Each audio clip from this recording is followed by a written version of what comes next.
The moment my husband's mistress smiled at me beside his casket, I understood that grief was not the only thing waiting for me at that funeral.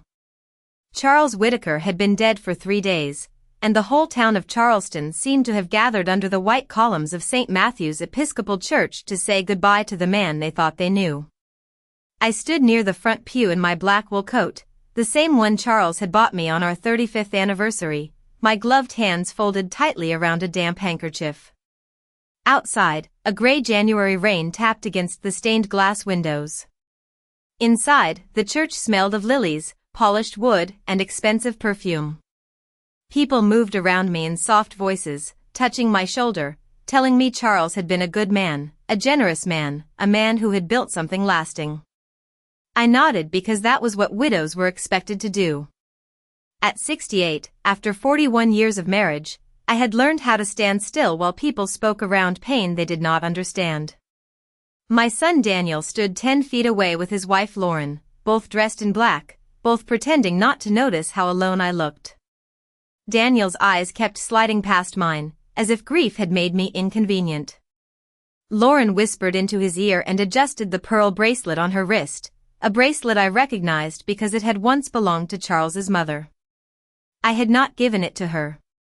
I was about to ask where she got it when the church doors opened again. A hush moved through the room, not loud enough to be rude, but sharp enough to cut. Vivian Cole walked in wearing a fitted black dress, a small veil, and the confidence of a woman who had rehearsed her entrance. I knew her face before I knew her name.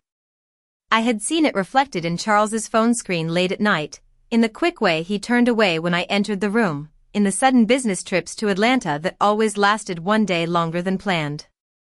She was younger than me by more than 20 years, with honey blonde hair tucked neatly beneath her hat and red lipstick too bright for a funeral. She did not look broken.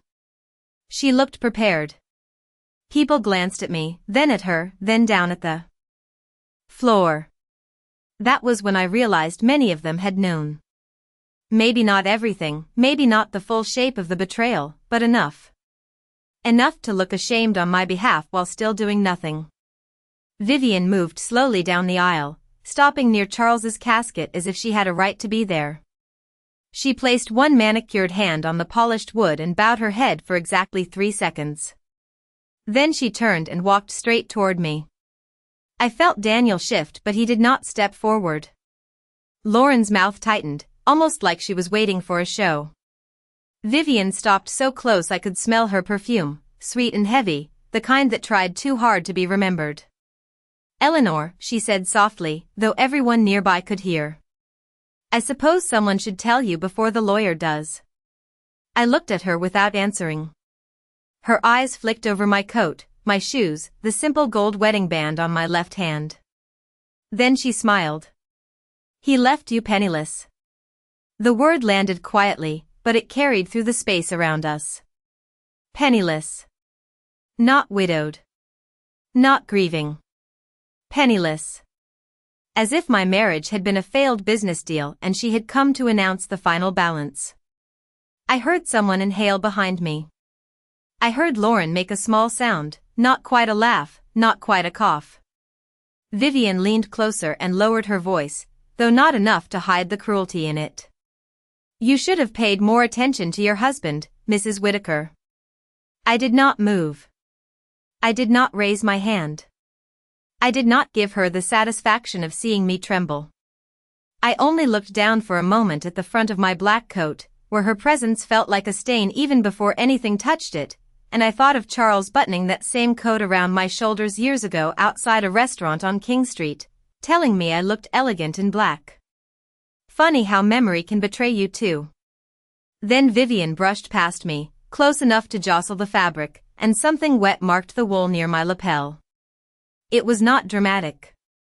It was not loud.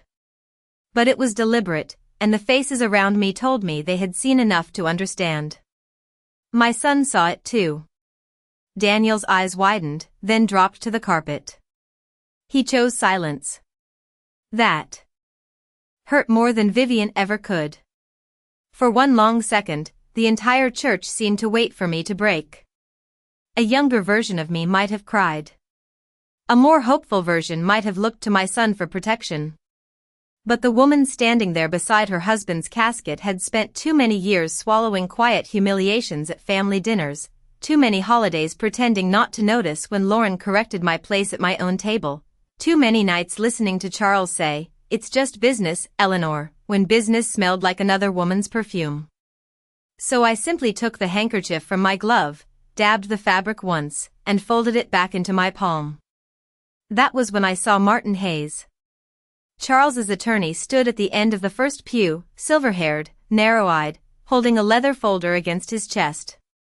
He had handled our wills, our trust documents, the company papers, all the things Charles always said were too dull for me to worry about. Martin was not looking at Vivian. He was looking at my coat. Then his eyes lifted to mine, and to my shock, he smirked. Not cruelly. Not with pity. It was the smallest curve of his mouth, gone almost as soon as it appeared. But in that instant, I knew something Vivian did not. Martin Hayes was not surprised. He had been waiting. The service continued as if nothing had happened. Hymns were sung. Scripture was read. Men who owed Charles money called him honorable. Women who had stopped inviting me to lunches dabbed their eyes with lace-trimmed tissues. I sat in the front pew with my coat buttoned to the throat and my hands steady in my lap. Daniel sat beside Lauren, not beside me. Vivian sat 3 rows back, where a few of Charles's business associates treated her with careful politeness, the kind reserved for someone they expected to matter soon. When the minister spoke of loyalty, I almost smiled. Not because it was funny, but because the word had become so empty it could float. After the final prayer, guests began filing toward the reception hall. Lauren approached me first, her voice soft and polished. "Eleanor, maybe it's best not to make anything uncomfortable today." I looked at my daughter-in-law, at the pearl bracelet on her wrist, at the practiced concern in her face. "Uncomfortable for whom?" I asked. Her expression faltered. Before she could answer, Martin stepped beside me. "Mrs. Whittaker," he said, formal as ever. "When you leave today, keep that coat exactly as it is." I turned to him. "Why?" His gaze shifted briefly toward Vivian, who was laughing quietly with a man from Charles's company near the vestibule. Then Martin leaned closer, his voice barely above a whisper. "Because Charles was careless with many things," he said. "But not with your protection." I stared at him, the noise of the church fading behind his words. "What does that mean?" Martin adjusted the folder under his arm. "It means no one should have been smiling today except me."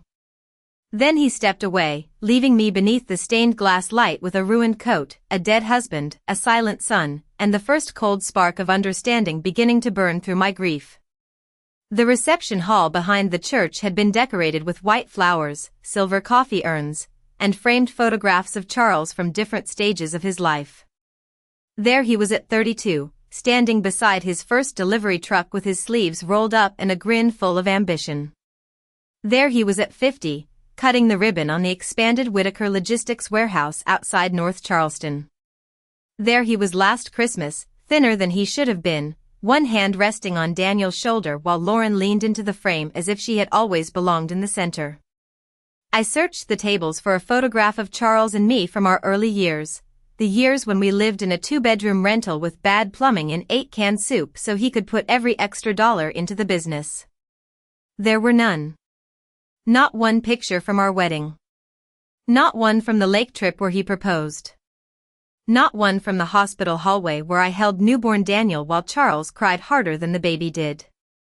The story on those tables had been edited, and I had been quietly removed from it. I stood near the coffee service with my coat still buttoned, feeling the damp mark on the wool grow cold against the fabric. People approached me in careful waves. Some offered condolences with wet eyes and trembling voices. Others spoke quickly and moved on, as if grief might be contagious. A few glanced at my lapel and then looked away. That was when I understood the second humiliation of the day. It was not only what Vivian had done. It was how many people had decided that pretending not to see it was easier than standing beside me. Daniel finally came toward me after nearly 20 minutes, holding a paper cup of coffee he had not touched. His black tie was crooked, and for one fleeting second, I saw the little boy who used to run into my kitchen with scraped knees and ask me to make everything better. Then Lauren appeared behind him, and the boy vanished. "Mom," he said, too quietly. "Are you all right?" It was a strange question to ask a woman standing at her husband's funeral with a stained coat and a heart full of unanswered years. "I am standing," I said. Daniel swallowed. Lauren slipped her hand through his arm. "Today is emotional for everyone," she said, her voice smooth as cream poured over something rotten. "Vivian should not have approached you that way, but maybe we can all agree not to turn this into a scene." I looked at her bracelet again. The pearls caught the light every time she moved her wrist. My mother-in-law had worn that bracelet to every Thanksgiving dinner until the year she passed. "Charles had kept it in our bedroom safe for Daniel's future wife," he said. I had not seen it in months. "That bracelet belonged to Margaret," I said. Lauren blinked, then smiled with careful sadness. "Charles gave it to me last fall. He said he wanted me to have something meaningful." Daniel looked down into his coffee. There it was again. Silence. The family language I had become fluent in without realizing it. Silence when Lauren corrected me in my own kitchen. Silence when Daniel stopped bringing the grandchildren over unless she approved the visit. Silence when Charles came home smelling faintly of unfamiliar perfume and told me I was imagining things. I had once mistaken that silence for peace. Now I knew it was permission. Across the room, Vivian stood beside a tall man from Charles's company, touching his sleeve as she spoke. She was not grieving. She was networking. Every few minutes, she looked toward me, as if measuring how much damage had been done. She expected tears. She expected pleading. She expected the old wife to crumble so the new arrangement could begin without resistance. Instead, I took off my gloves, folded them neatly, and placed them in my purse. My hands did not shake. That surprised me most. Martin Hayes entered the reception hall a few minutes later, carrying the same leather folder. He did not come directly to me. He moved through the room slowly, speaking to two board members, nodding to the minister, accepting condolences as if he were simply another old friend of Charles. But twice, his eyes found mine. Both times, he looked at the coat. "Keep that coat exactly as it is." His words stayed with me like a key turning in a lock I had not known was there. I wondered what Charles had told him. I wondered how long Martin had known about Vivian. I wondered if my husband had protected me because he loved me, or because he knew guilt would outlive him. Neither answer comforted me. Near the far wall, a slideshow began playing on a large television Lauren must have arranged. Charles at charity events. Charles shaking hands with the mayor. Charles on a golf course in Hilton Head. Then came a photograph that made the room tilt slightly. Charles at a company gala, wearing the navy tuxedo I had helped him choose, with Vivian standing just behind him in a silver dress. Not beside him, not touching him, but close enough for anyone with eyes to understand. A few guests noticed. One woman lowered her champagne flute. Daniel turned away from the screen. Lauren reached for the remote too late. Vivian only smiled. I heard myself breathe in. Slow. Measured. Not a sob. Not yet. I walked toward the display, stopping close enough that my reflection appeared faintly over Charles's face. The woman reflected back at me looked older than she had that morning. Her silver hair was pinned neatly beneath a black hat. Her eyes were dry. Her coat bore the mark of another woman's cruelty. But she was not small. Not anymore. Behind me, Lauren said, "Eleanor, maybe. You should sit down." I did not turn around. "I have been sitting down for years," I said. The words were quiet, but they reached the people nearest me. I felt the room pause. Vivian's smile thinned. Daniel looked at me then, really looked, and for the first time that day I saw discomfort cross his face. Not grief. Not loyalty. Discomfort. It was not enough, but it was something. Martin appeared at my side without a sound. "Mrs. Whittaker," he said, "Charles requested that the reading take place tomorrow morning at my office. 10 o'clock. Who will be there?" I asked. "You, Daniel, Mrs. Lauren Whittaker, Miss Cole, and 2 company representatives." Vivian's name settled between us like a bad odor. "She has a place at that table?" Martin closed his folder with one firm hand. "For now." I turned to him sharply, but his expression remained calm. "For now," he repeated. That was when Vivian crossed the room, unable to resist stepping into the space she thought she owned. "I hope you understand, Eleanor," she said, her voice sweet enough for witnesses. "Charles made promises before he passed. Some of them may be difficult for you to accept." I looked at her, then at Daniel, then at Lauren's pearl bracelet. "I have accepted many difficult things," I said.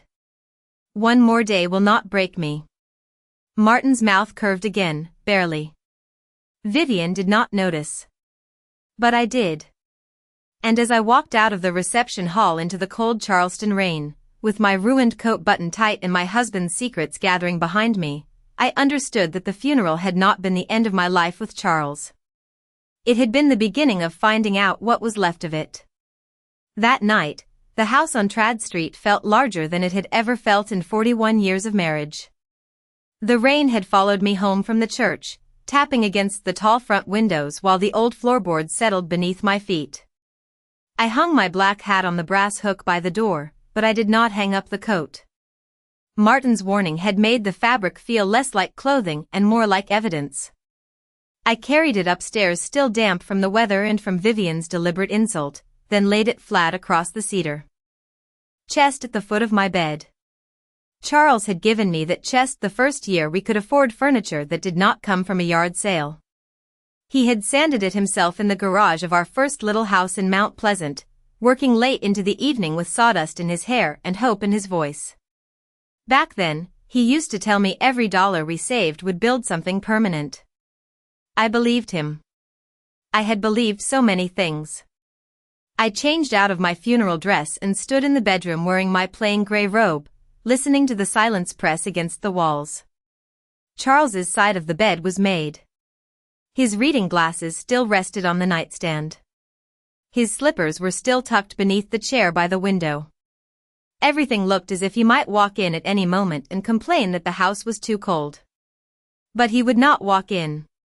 He would not explain Vivian. He would not explain the bracelet on Lauren's wrist. He would not explain why Martin Hayes had looked at my ruined coat like it could open a locked door. I sat at Charles's desk because grief had made standing too heavy. It was a dark cherrywood desk he had bought after Whittaker Logistics landed its first major contract, the kind of desk that made a man feel established. For years, I had dusted it, polished it, placed coffee on it, and respected the drawers he said were only for business. That night, I opened the top drawer. There were pens, paper clips, an old calculator, and a stack of business cards held together with a rubber band. Nothing unusual. The second drawer held insurance files and warranty papers for appliances we no longer owned. The third was locked. I stared at the small brass keyhole, then looked toward his nightstand. Charles had always kept keys in predictable places, even when he thought he was being clever.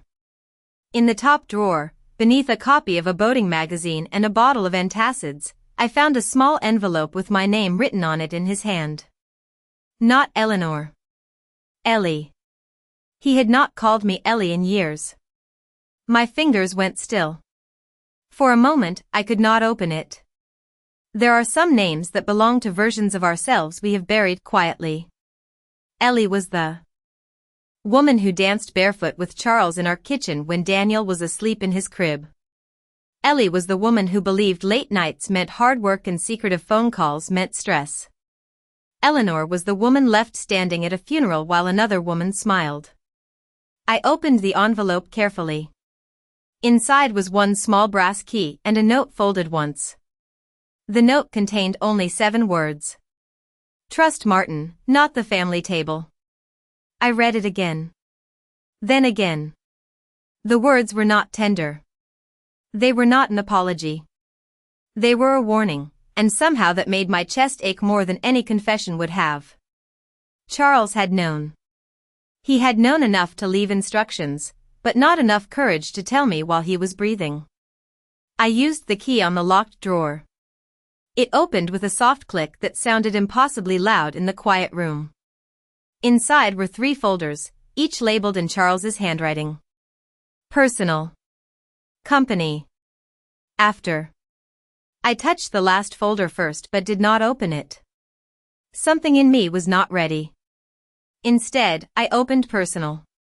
There were old photographs I had never seen, restaurant receipts from Atlanta, hotel confirmations, and a printed email from Vivian thanking Charles for being generous about what she called their future. I did not cry. My body had gone very calm, the way the air goes still before a storm moves over the harbor. The company folder held records I understood only in pieces, revised ownership percentages, and signed transfer forms, and notes about Daniel being given temporary authority after Charles's death.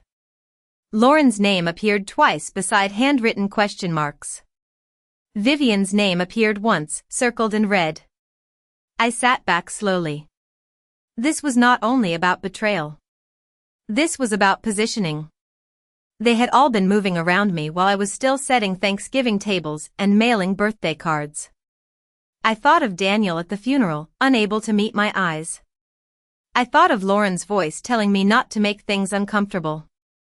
I thought of Vivian saying Charles had made promises. Perhaps he had. Perhaps he had promised everyone something different, the way weak men do when they are trying to postpone consequences. I reached for the folder. Marked after, but before I opened it, my phone lit up on the desk. Daniel's name appeared on the screen. I let it ring once. Twice. On the 3rd ring, I answered. Mom, he said, and his voice had that strange softness people use when they want something unpleasant to sound kind. Lauren and I were thinking we should come by tomorrow after the reading. There are some practical things we need to discuss. I looked at the open folders spread across Charles's desk. What practical things? The house, mostly, he said. And the company situation. It may be too much for you to handle alone. There it was. Not 24 hours after his father's burial. Not even one night of mourning before the inventory began. This house has been mine for 4 decades, I said. I know how the locks work. Daniel sighed. I could hear Lauren whispering in the background. No one is saying otherwise. We just want to make sure you are protected. Protected. The word almost made me laugh. Martin had used that word too, but it sounded different from him. From Daniel, it sounded like a padded box. We will talk at the lawyer's office, I said. Mom, do not let Martin confuse you. Dad had plans. He told us things. I looked at the note again. Trust Martin, not the family table. Your father told everyone things, I said quietly. Daniel went silent. For the first time, I heard uncertainty on the line. What does that mean? It means I will see you at 10 o'clock. I ended the call before he could answer. Then I opened the folder marked after. The first page was not a legal document. It was a letter, dated 6 months before Charles died. My dear Eleanor, it began. If Martin is showing you this, then I failed to clean up the mess I made while I still had time. I stopped reading there and closed my eyes. The rain had softened outside. Somewhere downstairs, the old grandfather clock struck midnight. I was a widow by 1 day, a wife by 41 years, and for the first time in a very long while, I was no longer afraid of what I might find. I folded Charles's note, placed it beside the stained coat, and understood why Martin had smiled. The trap had not been set for me. It had. been set around me, waiting for the people who thought grief would make me easy to move. Morning came pale and cold through the bedroom curtains, but I had not slept. The folder marked after lay open beside Charles's letter, and the stained black coat remained across the cedar chest like a witness that had not finished speaking. I read the first page of his letter 4 times before dawn. Not because the words comforted me, but because I needed to understand the shape of the truth he had left behind. Charles admitted there had been mistakes. That was the word he used. Mistakes. Men like Charles always found smaller words for the damage they caused. He wrote that he had allowed vanity to make him careless, that he had confused admiration with loyalty, that certain people had begun circling the company and the family assets when his health declined. He did not name Vivian on the first page. He did not have to. By the second page, the handwriting grew less steady.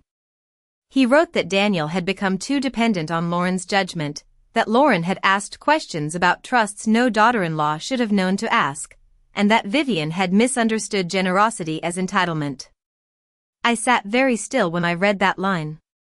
Misunderstood generosity as entitlement. It was such a polished way to describe a woman who had walked into his funeral and tried to erase his wife. There were copies of documents behind the letter, a revised trust summary, a list of properties, company shares, investment accounts, and a sealed instruction page addressed to Martin Hayes. I did not understand every legal phrase, but I understood enough. Charles had not left me helpless.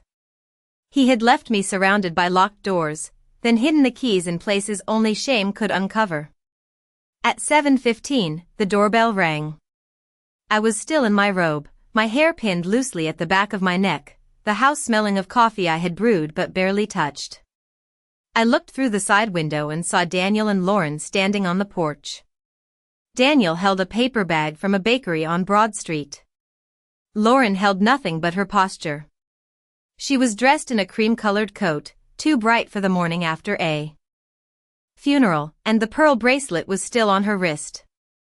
I opened the door but did not step aside immediately. "We brought breakfast," Daniel said. His voice had the false cheer of a man trying to walk across thin ice. "We thought you should not be alone this morning." Lauren smiled gently. Family should come together now. I looked at the two of them standing beneath the gas lantern Charles had installed 20 years earlier, and I wondered how many times those words had been used to move money, silence objections, and make older women feel selfish for protecting what was theirs. "I have coffee," I said. "That is enough." Daniel's smile faded. "Mom, can we come in?" I let them enter because I wanted to see what they would do when they thought I was tired. They walked into the front parlor as if they were inspecting it. Lauren's eyes moved over the antique sideboard, the silver-framed photographs, the Persian rug Charles and I had bought in Savannah after our 30th anniversary. She had always looked at my home that way, not with affection, but with calculation disguised as taste. Daniel set the bakery bag on the coffee table. "There are almond croissants," he said. "You like those?" I had not liked almond croissants since I cracked a tooth on one in 2008. Charles remembered that. Daniel did not. "We wanted to talk before the reading," Lauren began, sitting without being invited. "Only because lawyer meetings can be overwhelming, especially when emotions are high." I remained standing. "My emotions are not the problem." Daniel rubbed the back of his neck. "No one said they were." "Then say what you came to say." Lauren and Daniel exchanged a glance. A small one. A practiced one. I had seen it across Thanksgiving tables and hospital waiting rooms, that silent passing of permission. Lauren leaned forward. "This house is nearly 6,000 square feet, Eleanor. The property taxes alone must be exhausting. The stairs are steep. The garden takes work. It might be wise to consider selling while the market is strong." I looked around the parlor. The room where Daniel had taken his first steps. The room where Charles and I had hosted Christmas Eve dinners for 3 decades. The room where Lauren once spilled red wine on my rug and told me accidents happened when old furniture was kept too long. And where would I go? I asked. Daniel cleared his throat. There are beautiful retirement communities near Mount Pleasant. Safe places. Easy maintenance. People your age. People your age. The phrase landed softer than Vivian's insult, but it came from my son, so it cut deeper. And what happens to this house? Lauren's eyes brightened before she could hide it. It could stay in the family. Daniel could manage the sale or transfer. It would simplify everything. Simplify. Another small word for taking. Your father is not in the ground 24 hours, I said. Daniel flinched. Lauren did not. That is exactly why decisions should be made carefully, she said. Before outsiders influence the process.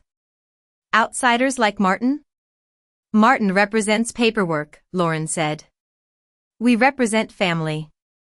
I almost laughed then. Not loudly. Just enough for Daniel to look at me with confusion. Family, I repeated. Was Vivian representing family yesterday too? Daniel stood. Mom, please.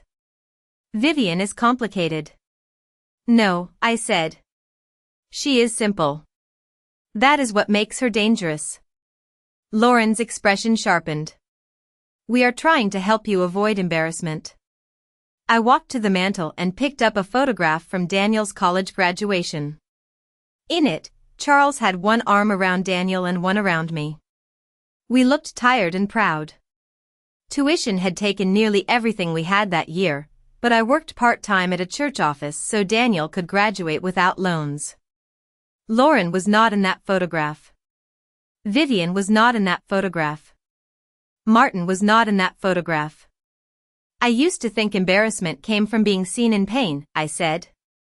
Now I think it comes from realizing how long you begged for tenderness from people who were counting square footage.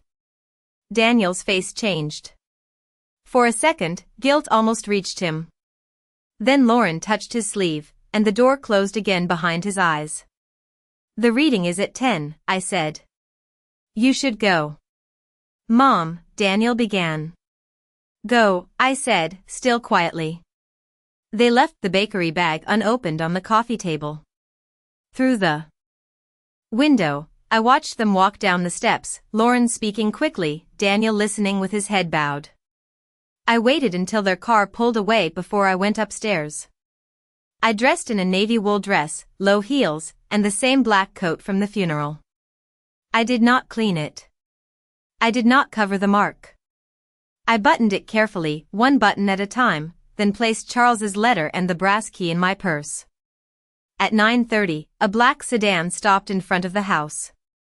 Martin Hayes stepped out, holding an umbrella though the rain had stopped. When I opened the door, his eyes went first to the coat. Good, he said. You kept it. My son came early, I told him. Of course he did. They want the house. Martin's face did not change. They want more than the house. I felt the floor beneath me, solid and old, the same pine boards Charles and I had restored by hand. Then I suppose we should not keep them waiting. Martin offered his arm, but I did not take it. Not because I was angry. Because I wanted to walk out under my own strength. As we crossed the sidewalk toward the car, he opened the back door for me and said, almost gently, Mrs. Whitaker, what happens today may be difficult. I looked back at the house, at the windows glowing faintly in the morning light, at the life I had almost let other people explain away. Yesterday was difficult, I said. Today, I would like the truth. Martin nodded once, and for the first time since Charles died, I felt something steadier than grief settle inside me. Not peace. Not forgiveness. Something colder, cleaner, and far more useful. Martin's office was on the 4th floor of a brick building near Meeting Street, with tall windows overlooking the slow morning traffic and the tops of live oak trees still wet from the rain. I had been there many times over the years, usually with Charles beside me, signing papers I trusted because he told me trust was part of marriage. That morning, I walked in alone behind Martin, my black coat still buttoned, my purse held firmly beneath one arm. The receptionist looked up and gave me the careful smile people reserve for widows and courtrooms. "Good morning, Mrs. Whitaker," she said. "They are already in the conference room." Already. Of course they were. Greed is rarely late. Martin did not rush. He handed his umbrella to the receptionist, adjusted his cuffs, and said, "Please bring coffee, water, and the blue file from my desk." The blue file. Something in his tone made the receptionist pause before nodding. He led me down the hallway, past framed legal certificates and photographs of Charleston Harbor, to the conference room at the end. Through the glass wall, I saw them seated around the long mahogany table like people waiting for a meal they had already ordered. Daniel sat on the left, his shoulders stiff, his hands clasped. Lauren sat beside him with a leather notebook open in front of her, though I doubted she planned to write anything honest. Vivian sat across from them, dressed in black again, her hat placed neatly on the table beside a designer handbag.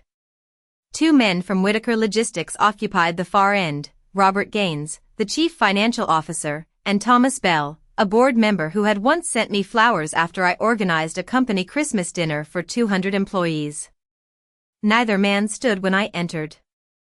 Martin did. He pulled out the chair at the head of the table, not the side chair near Daniel, not the empty one by the wall, but the chair directly opposite Vivian. "Mrs. Whitaker," he said.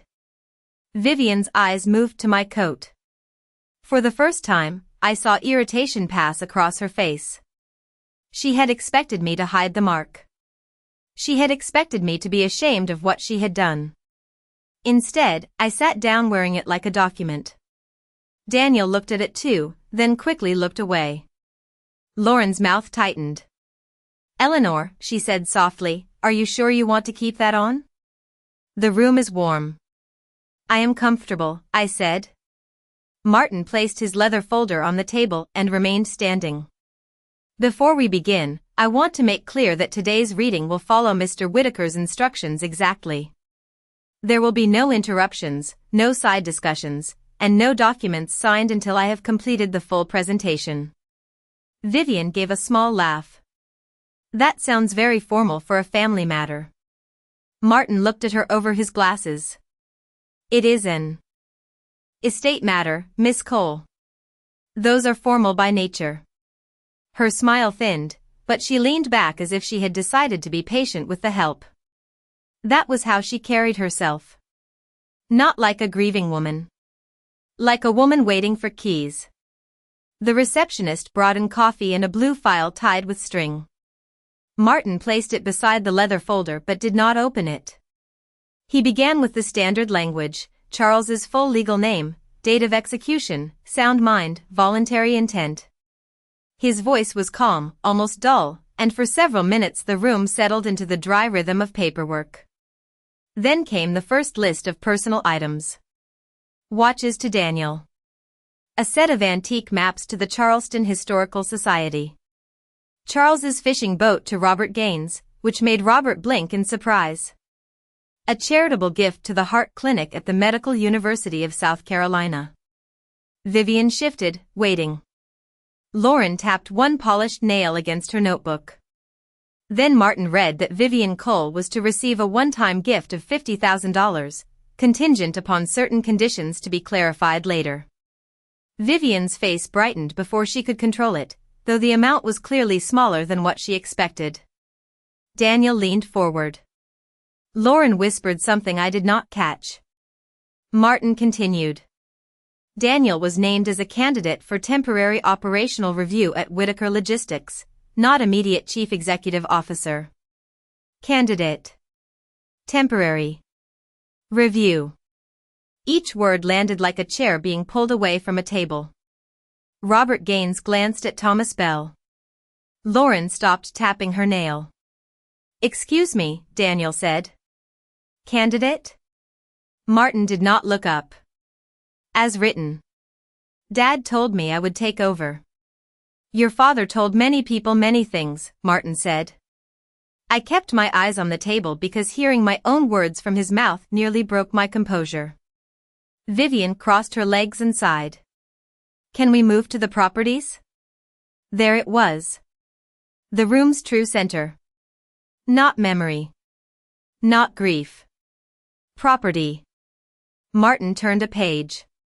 The lake house near Lake Marion is mentioned. Vivian sat straighter. Charles promised that to me. He mentioned that as well. Her smile returned. Daniel looked confused. Lauren looked alert. Martin read aloud that the lake house had been used for purposes Charles later regretted and was therefore to be sold, with proceeds directed into a private preservation trust. Vivian's smile vanished. That cannot be right. Martin continued as if she had not spoken. The primary residence on Trad Street, including all furnishings, family heirlooms, and attached accounts for maintenance, remains solely with Eleanor Margaret Whittaker. Lauren's face went pale beneath her makeup. Daniel turned toward me, startled, as if he had forgotten a wife could own the house she had lived in for most of her life. I felt nothing dramatic. No triumph. Just a quiet click inside me, one more door opening. The company shares, Martin said, are more complicated. Robert Gaines sat forward now. Thomas Bell folded his hands. Martin read that Charles's voting shares would pass into a protected trust, with me as the primary beneficiary and controlling voice unless I voluntarily declined. Lauren made a sharp movement. Eleanor does not have experience running a logistics company. Martin looked at her. She has experience preserving one. The room went quiet.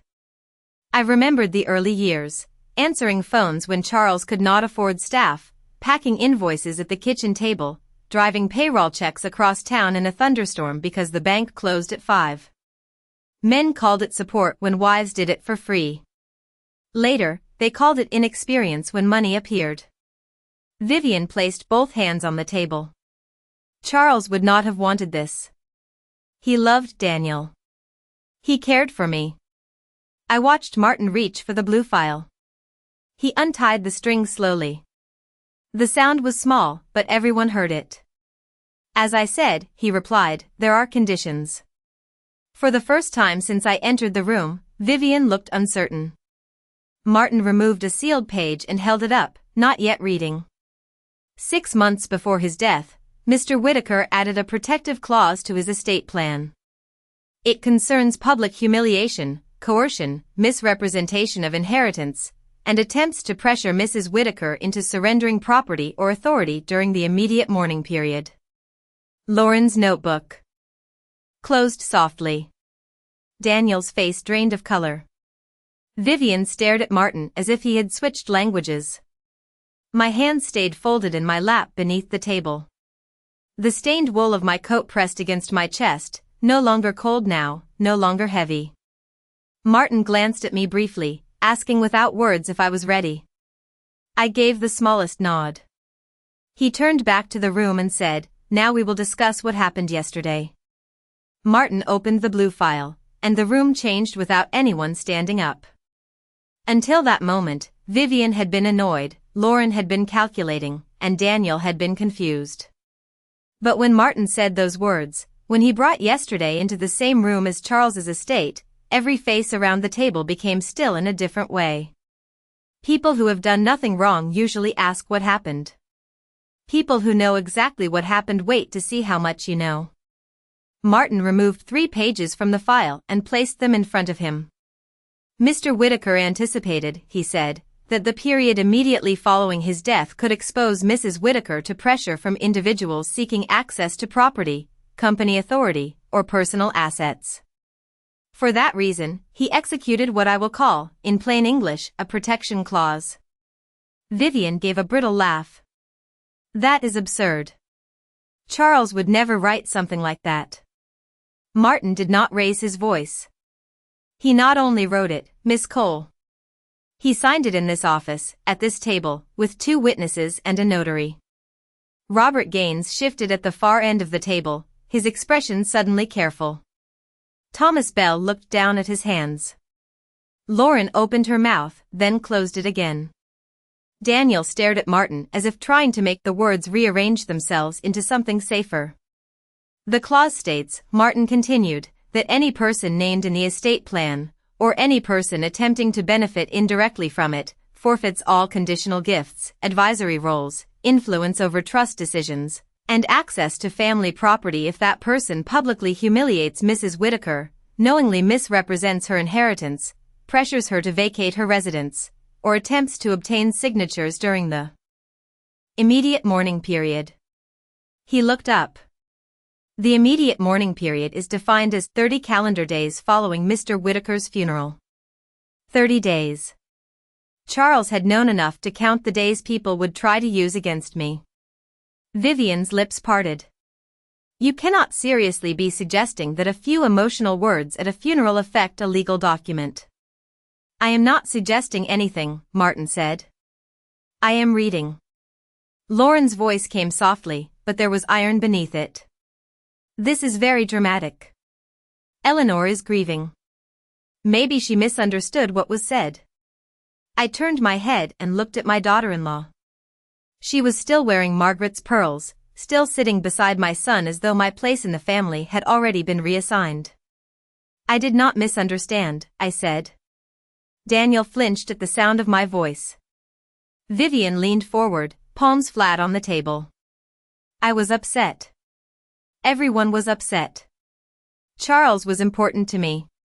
Important enough, Martin said, that you told his wife he had left her penniless in front of guests at his funeral. Her face tightened. That is not how I meant it. It is how you said it. He took out another page. There are 6 written statements from attendees who heard the remark. 2 of them are from members of the church staff. 1 is from a company employee.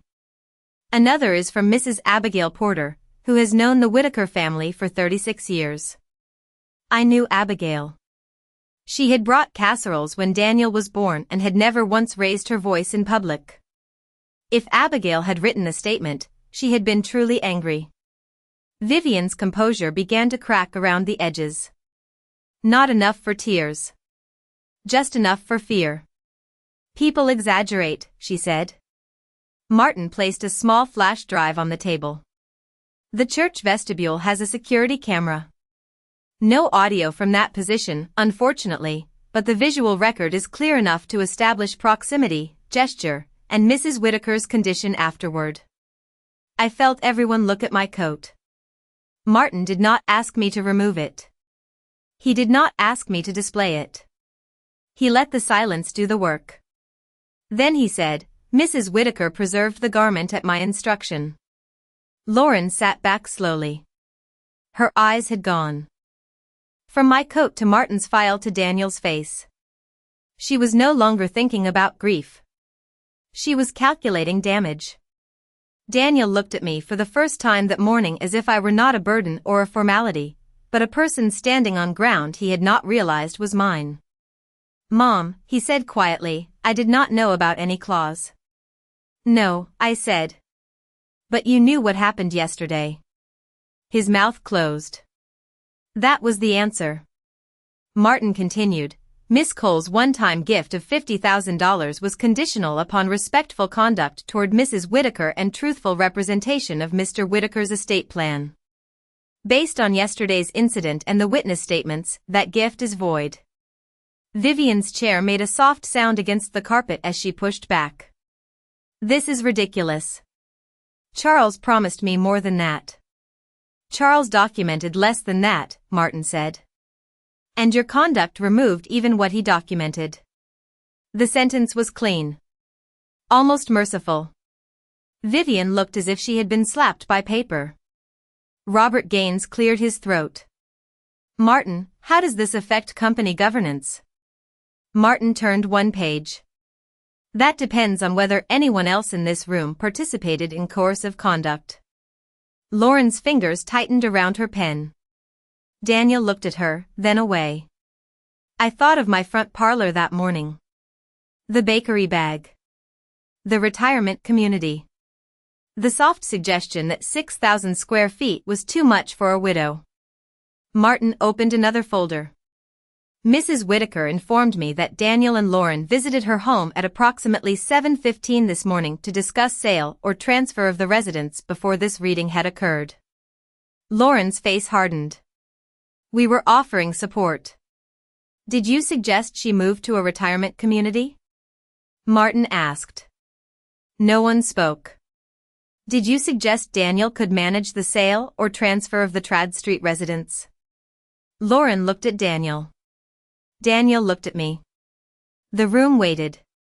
My son's shoulders sank by half an inch. Yes, he said. One word. Small, plain, and more honest than anything he had given me since Charles died.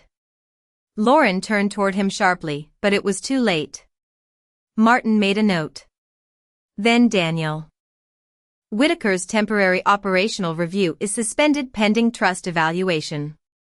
Lauren Whitaker is barred from participating in discussions regarding Mrs. Whitaker's residence, personal property, or voting shares. Lauren's polite mask disappeared. You cannot bar me from my own family. I looked at her bracelet. You were never barred from family, I said. You were only asked not to count it before it was gone. The room became very quiet. Vivian stood then, gathering her handbag with trembling hands she tried to hide. Charles loved me, she said, but her voice had lost its polish. I thought about the letter in my purse, the one where Charles had called her an entitlement born from his own vanity. I could have repeated those words. I could have opened the wound in front of everyone. Instead, I said nothing. Some truths do not need a widow's voice to become humiliating. Martin closed the blue file.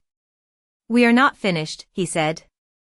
There is one final instruction from Mr. Whitaker, addressed directly to Mrs. Whitaker. He removed a sealed envelope from the folder and placed it before me. My name was written across the front in Charles's unsteady hand. Eleanor Margaret Whitaker. Not Ellie this time. Not wife. Not widow. My full name. The name that had survived all of them. I rested my hand on the envelope but did not open it yet. For the first time all morning, no one at the table looked bored, entitled, or certain. They looked afraid of what a dead man might still be able to say, and I realized that Charles's most honest conversation with me was about to happen after he was gone.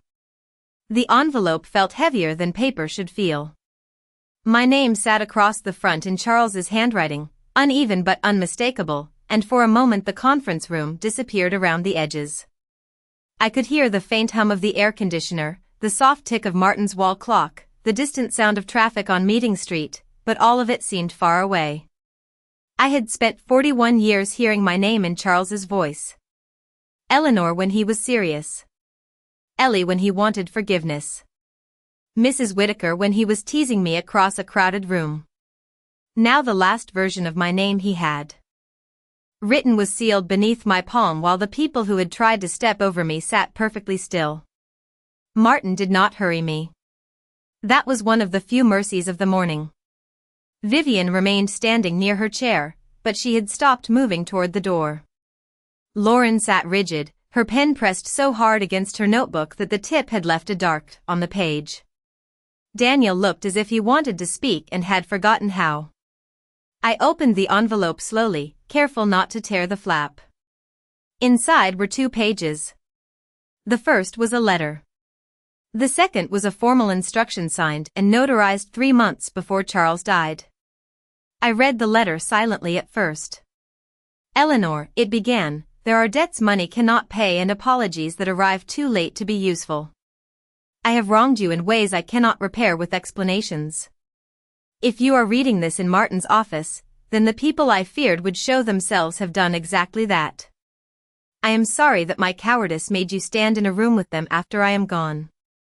I stopped there because the words blurred, though my eyes stayed dry. I would not give Vivian tears. I would not give Lauren proof of fragility. I would not give Daniel the comfort of seeing grief soften the truth. Martin asked quietly, would you like me to read the formal instruction aloud? I handed him the second page. My fingers were steady now. Yes. He adjusted his glasses and began. Charles had directed that upon evidence of coercion, public humiliation, or coordinated pressure against me, all remaining discretionary authority in the Whittaker Family Trust would shift immediately to me as sole controlling beneficiary. Daniel would retain a modest personal inheritance, enough to say his father had not abandoned him, but he would not control voting shares, real estate decisions, or company leadership.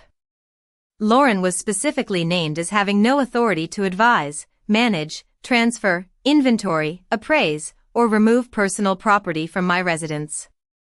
At that sentence, she inhaled sharply. Martin continued without looking at her. Vivian Cole was to receive nothing beyond what had already been voided. No residence. No company interest. No lake house. No jewelry. No claim based on verbal promises. The words were not dramatic. That made them more powerful.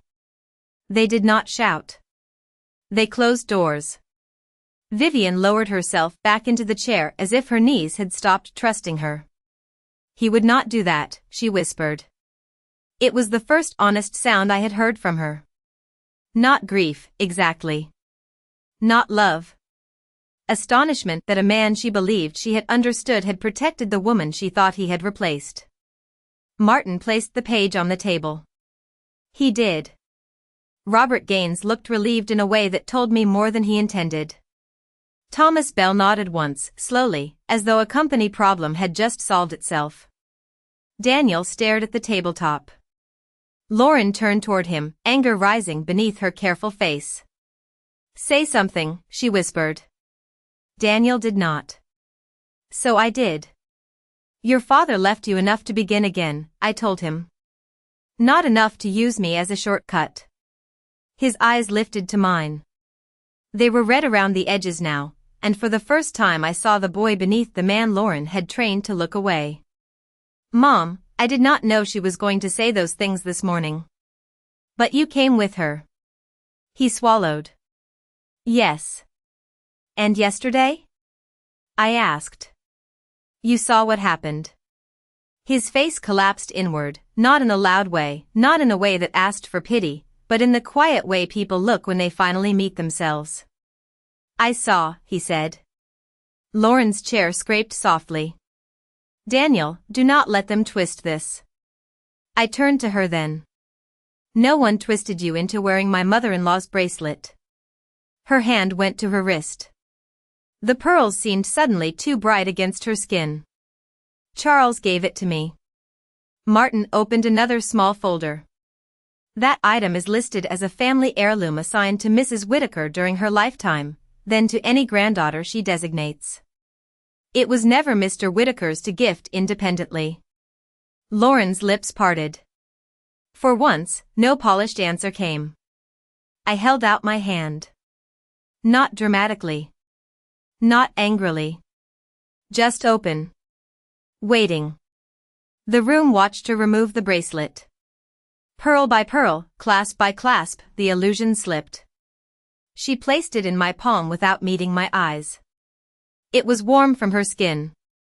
I closed my fingers around it and thought of Margaret Whittaker standing at my stove 38 years ago, teaching me how to make gravy without lumps, telling me that a home survives only when the women in it refuse to let greed sit at the head of the table. Vivian rose again, slower this time. Charles loved me, she said. Her voice was thin. I looked at her for a long moment. There were many things I could have said. That love does not need a public announcement at a funeral. That promises made in secrecy often die in daylight. That if Charles had truly intended to build a future with her, he would not have hidden behind lawyers and clauses. But I was tired of explaining dignity to people who had mistaken patience for weakness. Maybe he did, I said. But he trusted me. That was the sentence that broke whatever remained of her performance. She picked up her handbag, but Martin stopped her with one raised hand. Miss Cole, My office will send formal notice regarding the voided gift and the preservation of all communications between you and Mr. Whitaker concerning estate assets. Do not contact Mrs. Whitaker directly. Vivian looked at me as if I had somehow done this to her. I had done very little. I had kept a coat. I had opened a letter. I had stayed seated while truth did its work. She left without another word. The door closed behind her with a soft click, and the room seemed to exhale. Daniel covered his face with one hand. Lauren stared at the empty place on her wrist. The two company men avoided looking at anyone. Martin gathered the documents into careful stacks, then slid Charles's original letter back toward me. This belongs to you. I folded it and placed it in my purse beside the brass key. For the first time since the funeral, I unbuttoned my coat. The room was warm now. Or perhaps I was no longer cold. Daniel said my name, but I stood before he could finish. Not today, I told him. Today I am taking back my house. I left Martin's office with Margaret's bracelet in my purse and Charles's final letter folded beside it. The black sedan waited at the curb, but I asked Martin to let me walk 1 block before getting in. Charleston was bright after the rain, the sidewalks shining beneath the late morning sun, the air smelling of wet brick, magnolia leaves, and the salt that drifted in from the harbor. People passed me with coffee cups and grocery bags, living ordinary Tuesday lives, while mine had been taken apart and rearranged by a dead man's signature. I expected to feel victorious. I did not. Victory is too loud a word for what happens when betrayal finally loses its disguise. What I felt was space. A clean, quiet space opening inside my chest where fear had been sitting for years. Martin walked beside me without speaking. He had the courtesy not to fill silence with comfort. At the corner, he said, there will be documents to finalize. Notices to send. The company will need a temporary governance meeting. Will Daniel fight it? I asked. Lauren might encourage him to. That was not my question. Martin looked toward the street. Daniel is weak today. Weak men sometimes fight because someone stronger is embarrassed for them. I thought about my son sitting at that table, unable to defend me, unable to defend himself, trapped between the mother who raised him and the wife who had taught him to measure family by inheritance. He was not always like this, I said. No, Martin replied. Most people are not always what they become. When I returned to the house on Trad Street, the bakery bag was still on the coffee table where Daniel had left it. The almond croissants had gone cold, their paper wrapping spotted with butter. I carried the bag to the kitchen and set it in the trash without opening it. Then I made tea in the blue kettle Charles used to say whistled too loudly. The house was silent, but it no longer felt empty. It felt like it was waiting to see whether I would remember I belonged there. I walked room by room with my teacup in one hand and my purse in the other. In the front parlor, I placed Margaret's bracelet back inside the velvet-lined jewelry box where it had rested for years.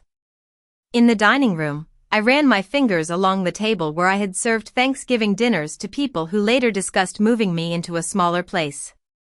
In Daniel's childhood room, I stood at the doorway and looked at the faded baseball trophies, the framed high school diploma, the old model airplane Charles had helped him build one summer when the heat index reached 100 degrees. Love does not vanish because someone disappoints you. That is the cruel part. It remains, but it changes shape. By late afternoon, the first phone call came. Daniel. I let it ring until it stopped. Then a text appeared. Mom, please. I need to talk to you alone. A minute later, another. Lauren is upset, but I know we need to fix this. I set the phone face down on the counter. Fix this. As if I were a broken chair, a misfiled document, a misunderstanding in need of better wording. At 5 o'clock, Martin called. Vivian has retained counsel, he said. Of course she has. She is claiming emotional distress and misunderstanding. She should have chosen a quieter misunderstanding. Martin paused. I heard the faint rustle of papers on his end. There is more. Robert Gaines forwarded emails from Charles's company account. Vivian had been asking about the lake house, but Lauren had also contacted Robert twice about the voting shares. I looked toward the dining room. Before Charles died? Yes. 3 weeks before. Did Daniel know? That is not clear yet. I closed my eyes. 3 weeks before. While Charles was still breathing. While I was measuring his medication, warming soup he barely ate, washing sheets damp from night sweats, Lauren had been asking about voting shares. Send me everything, I said. My own voice surprised me. Not loud. Not wounded. Practical. Martin said he would. After the call, I went upstairs to Charles's desk and opened the company folder again. This time, I did not flinch at Vivian's name. I did not pause over Lauren's question marks. I read the notes slowly, matching dates to memories. A trip to Atlanta the same week Vivian requested lakehouse access. A board dinner the night Daniel came home unusually cheerful and told me Lauren thought it was time he had a bigger role. A hospital appointment Charles asked me to skip because he said he could manage alone. I remembered sitting in the car outside the clinic anyway, waiting because a wife of 41 years does not stop worrying when asked. I remembered seeing Lauren leave the building that day, her sunglasses on, her phone pressed to her ear. When I asked Charles about it later, he said she had stopped by to discuss Daniel's future. I believed him because belief had become a habit. That evening, Daniel came to the house. I saw his car pull up from the upstairs window. He stood on the sidewalk for almost a full minute before walking to the porch. When the bell rang, I did not hurry. I folded Charles's papers, placed them in the drawer, and went downstairs. Daniel looked smaller than he had in Martin's office. His tie was gone, his shirt collar open, his face gray with exhaustion. I came alone, he said. I looked past him toward the street. No Lauren. No hidden second car. That is a start. He swallowed. Can I come in? I stepped aside. He entered the hall, and for the first time since childhood, he looked uncertain about where to stand. Lauren should not have taken the bracelet, he said. No, she should not have. I should have said something yesterday. Yes. The word landed between us without cushioning. He flinched, but I did not soften it. Mothers spend years softening truth for their children, then wonder why they grow up unable to face it. Daniel looked at the floor. I thought if I kept everyone calm, things would be easier. For whom? He did not answer. I walked into the parlor, and he followed. The room was lit only by 2 lamps and the fading gold of evening through the curtains. He stood near the mantel, staring at his graduation photograph. Dad promised me the company, he said. Lauren said Martin would try to keep control through you. And did you believe her?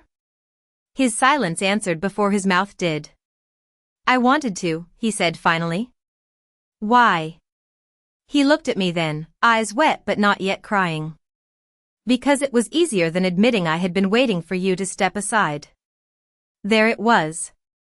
Not the full apology, but the first honest stone pulled from the wall. I sat in Charles's chair, the one by the window. I am not stepping aside, Daniel. He nodded slowly. I know. No, I said. You are only beginning to know. His face tightened with shame. I did not enjoy it. I had raised him from a 6-pound baby with dark hair and furious lungs.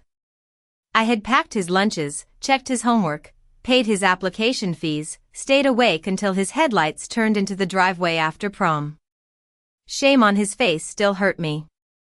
But love without boundaries had nearly made me invisible. I would not confuse pain with permission again. If you want a relationship with me, I said, you will build it without asking what I own. Daniel covered his mouth with one hand, then nodded. "And Lauren?" he asked. I looked toward the staircase, toward the room where the stained coat still lay across the cedar chest. "Lauren can begin by returning every key she has to this house." He closed his eyes. "I understand." I was not sure he did.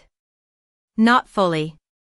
But understanding sometimes begins as obedience when remorse has not yet learned how to speak. When he left, he did not hug me. I did not offer. At the door, he turned back and said, "Mom, did Dad love you?" The question was so young, so late, and so unfair that for a moment I could only breathe. Then I said the truest thing I had. He loved me in ways that protected me after he failed me. That does not make the failure disappear. Daniel nodded as if the answer hurt. Good. Some answers should. After his car disappeared, I went upstairs and picked up the black coat. I carried it to the closet but did not hang it beside my other things. Not yet. I folded it carefully and placed it in a garment bag Martin had given me, sealing the mark inside like a page of testimony. Then I stood in front of the mirror. The woman looking back at me was still a widow. Still a mother. Still 68. But she no longer looked like someone waiting to be chosen. She looked like someone who had finally chosen herself. The next morning, I woke before sunrise to a house that no longer felt like it was holding its breath. For the first time since Charles died, I opened the curtains in our bedroom all the way. Pale light spilled across the floorboards, over the cedar chest, across the edge of the garment bag where the black coat rested like a sealed chapter. I made the bed, including Charles's. Sighed, not because I was pretending he might return, but because I was done leaving space for ghosts to occupy the room. Downstairs, I brewed coffee, sliced a grapefruit, and sat at the kitchen table where I had once balanced household bills beside Daniel's school permission slips and Charles's early invoices. The morning paper lay untouched near the door. The world kept moving, as it always does when private lives come apart. At 9 o'clock, Martin called to tell me the formal notices had gone out. Vivian's attorney had already asked whether a quiet settlement was possible. Lauren had delivered a small envelope to his office containing the house keys she had taken without permission, along with a written statement claiming she had only wanted to help. Daniel had not signed it. That detail stayed with me. "And the company?" I asked. Martin said Robert Gaines had scheduled an emergency board meeting, and until the trust review was complete, my voting control stood exactly as Charles had written it. "You do not have to run the company day to day," he said. "But no one can move it without you." I looked out the kitchen window at the winter garden Charles and I had planted together 30 years earlier. The camellias were beginning to bloom, red against the gray morning. "Good," I said. "I am tired of being moved." By noon, Vivian's name had started disappearing from the edges of Charles's life. Robert confirmed she had no office access, no company title, no approved expense account, and no legal claim to the lake house. Whatever Charles had promised in restaurants, hotel lobbies, or whispered phone calls had not survived paper. I did not celebrate that. There is something pitiful about watching a woman discover she was never given ownership, only proximity. But pity is not permission. She had walked into a funeral believing cruelty would make her powerful. Instead, it made her visible. That afternoon, Daniel came back, this time carrying nothing. No bakery bag. No folder. No excuses rehearsed by Lauren. He stood in the doorway with both hands in the pockets of his overcoat, looking older than 42 and younger than 10. "I brought the garage remote," he said, placing it on the hall table. "And the spare key from my office drawer." I nodded. "Thank you." He looked past me into the house, his eyes lingering on the staircase, the parlor, the framed photograph of him at 8 years old holding a fishing pole too large for his hands. "Lauren is staying with her sister for a while," he said. I did not ask whether he had sent her there or she had chosen to leave.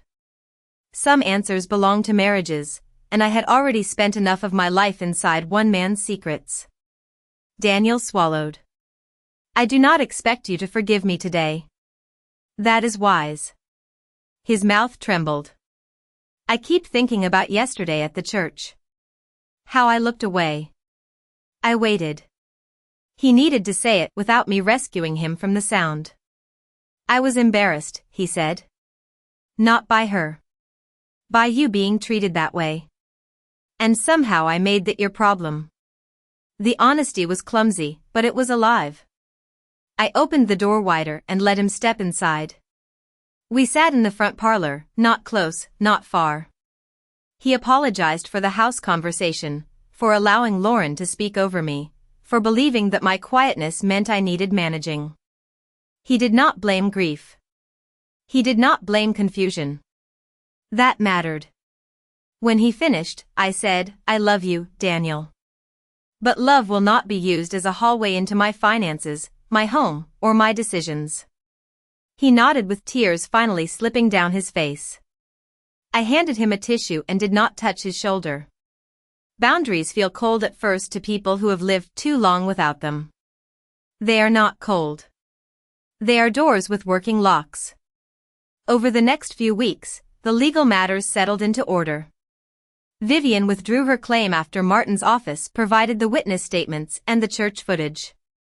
Lauren returned the rest of the family items she had taken, including a silver serving spoon, 2 framed photographs, and a small diamond pin that had belonged to Margaret. Daniel entered counseling and stepped away from company leadership until the board review was complete. I attended that first board meeting in a charcoal suit Charles had never seen me wear. Robert Gaines stood when I entered.